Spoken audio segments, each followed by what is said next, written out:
What's Eddie's claim to fame with Buddy Rich? Eddie's claim to fame is, okay. Introduce him. Ed's been playing for quite a while.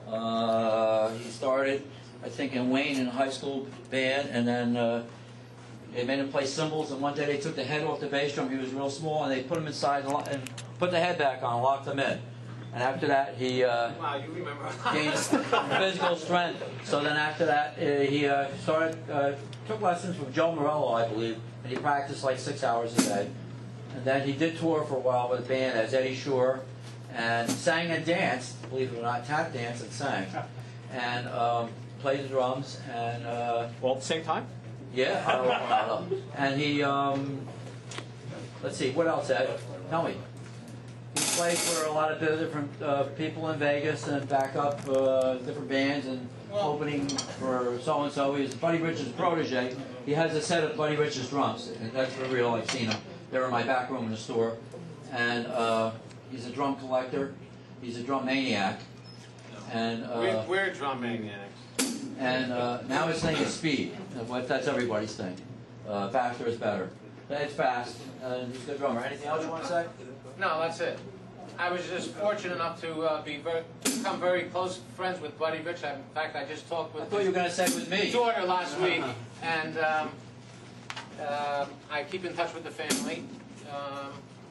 And I was booked as his protege for '81 to '83. I went on the road, and I did play with Sammy Davis Jr. I opened for Engelbert Humperdinck, and the music business went to my head. I went from here, and I was getting more money, more fame, you know, the gigs were coming in, and I did the wrong thing with it, all right? I don't want to preach about God. I don't know what anyone's religion is in there, but I stopped drumming for 12 years. I came off the road, a basket case, all right, and gave up the drums for 12 years, all right, because I came home broke, drunk, a cheater, all right? I wound up getting a divorce.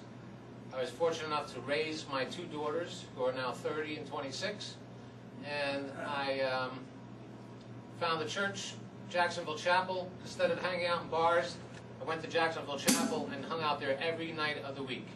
Because he said he wanted to meet girls, he didn't have a girlfriend. So I said, well, why don't you go to Jacksonville Chapel? There's women here. So anyway, We need a drummer. So Bob said that, and what happened? Yes. yeah, so I did meet a girl. But anyway, they slowly got me back into my music. And so I play in their rock and roll praise band, I play in their orchestra, and I play professionally with a big band called Reed's Rhythm and All That Brass. And it's just Count Basie, Woody Herman, Tommy Dorsey, you know, it's that kind of stuff, and that's the kind of the thing that I like, you know.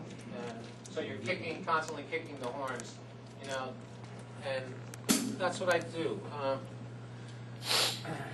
But I wasn't prepared for this, but I'll play a little bit. I'll concentrate mostly on the snare, I guess.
set. Is there a doctor in the house?